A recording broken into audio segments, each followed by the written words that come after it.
Hello, very good morning to all of you. Today it is our 40th lecture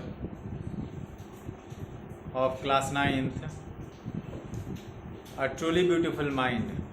Today I am going to explain this chapter, A Truly Beautiful Mind. Before this, I want to say something about the greatest scientist, Albert Einstein.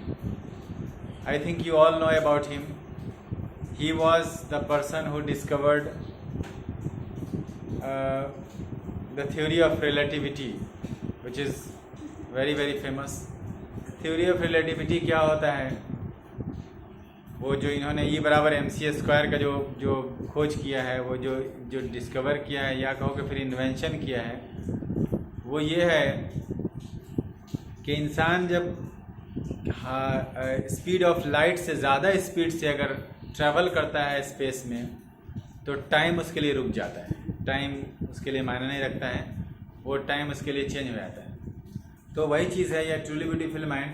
तो इनके जीवन के बारे में, इस बड़े महान जो साइंटिस्ट अल्बर्ट आइंस्टीन थे, उनके जीवन के बारे में कुछ बताया गया है यहाँ पे इस चैप्टर में।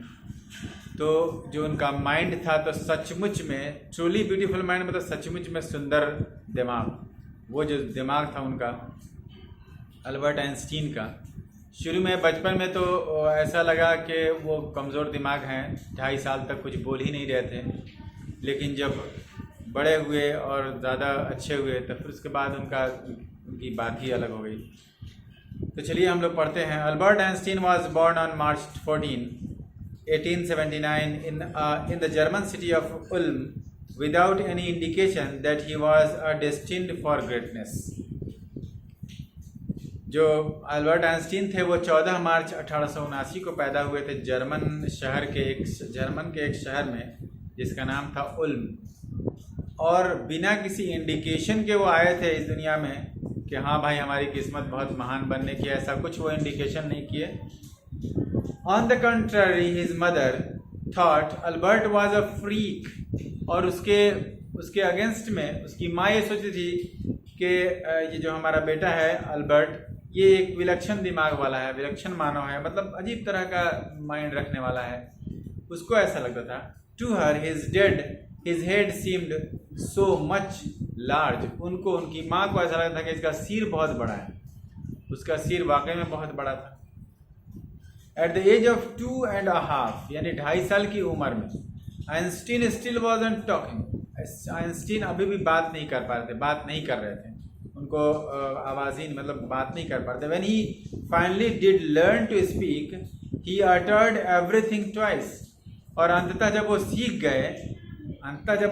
गए और पढ़ना बोलना, तो वो दो बार हकलाते थे, दो बार जो है वो शब्द को बोलते थे। ये भी उनकी खराबी थी। Einstein did not know what to do with other children and his playmates called him brother boring. Einstein को समझ में नहीं आता था कि वो क्या करे, अपने दोस्तों के साथ कैसे खेले। दूसरे लड़के उसको ब्रदर बोरिंग बोलते थे।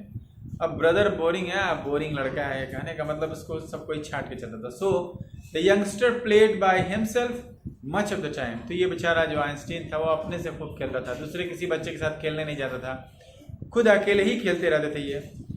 He especially loved mechanical toys. वो ख़ास तौर से जो है ना, जो मशीन वाला जो खिलौने थे उसको बहुत पसंद करता था वो। Looking at his newborn sister माजा, उसकी जो नई पैदा हुई थी बहन जो माजा, उसको देख करके वो क्या कहता है एक दिन, he is said to have said, उसको ऐसा कहा गया था कि इस लड़के ने ऐसा, चूँकि बचपन में ये बोले थे, तो उनको ऐसा कहा गया था कि तुमने एक दिन ऐसा कहा था।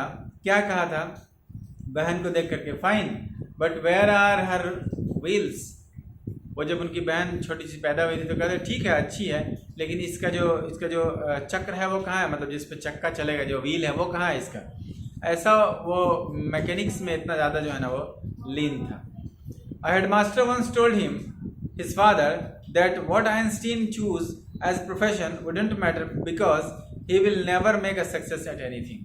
एक बार जो हेडमास्टर थे उन्हीं के स्कूल के, वो एक दिन कह दिए कि जो भी पेशा चुनेगा आपका बेटा जो आइंस्टीन है, कोई फर्क नहीं पड़ता है क्योंकि वो ज़िंदगी में कभी कामयाब नहीं होगा, ऐसा इसको लग रहा था। Einstein began learning to play the violin at the age of 6 साल की उम्र में आइंस्टीन वायलिन जो बजाना है वो सीखना शुरू कर दिए। Because his mother wanted him to, क्योंकि उसकी माँ चाहती थी कि ये सीखे। He later became a gifted amateur violinist maintaining this skill throughout his life.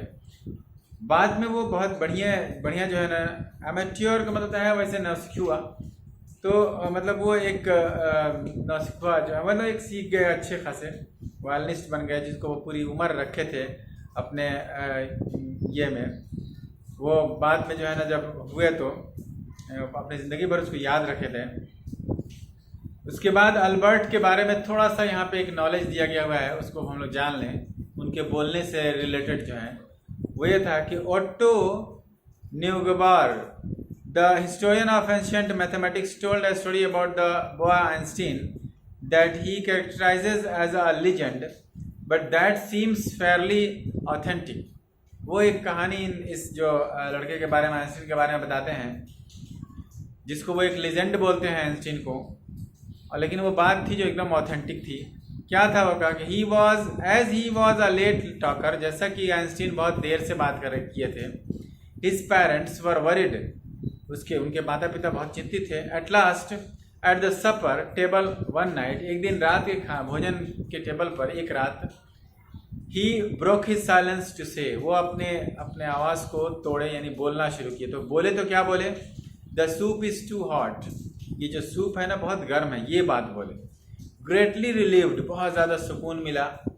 किसको? His parents asked why he had never said a word before, मतलब बहुत ज़्यादा सुकून के साथ हो गया जब उनके माता पिता भाई इससे पहले क्यों नहीं कुछ भी बोला, ये आपने क्यों नहीं कुछ भी बोला बच्चे। तो अल्फ्रेड रिप्लाइड, अल्फ्रेड आइंस्टीन ने जवाब दिया, because up to now everything was in order, क्योंकि अब तक सब कुछ ठीक था, ऑर्डर में था, कभी हमको प्रॉब्लम नहीं, इसलिए हम नहीं बोले। ये भी एक अजीब तरह की बात थी, ये भी उनके माइंड को ही शो कर रहा था, एक बहुत बड़े डेवलप्ड माइंड को। तो ये चीज़ थी अल्बर्ट आइंस्टीन के बारे में। अब हम लोग आगे उनके बचपन से लेकर के उनके एजुकेशन, उनके मैरिज, उनके लाइफ में जो सक्सेस हुआ, फिर उसके बाद जो लाइफ में अब क्या परेशानियां उनको आई, ये सब हम लोग नेक्स्ट लेक्चर में देखेंगे। So I request you all to read this chapter carefully line by line, so that you could understand what I teach you in the next lecture. So that's all for today. Have a nice day.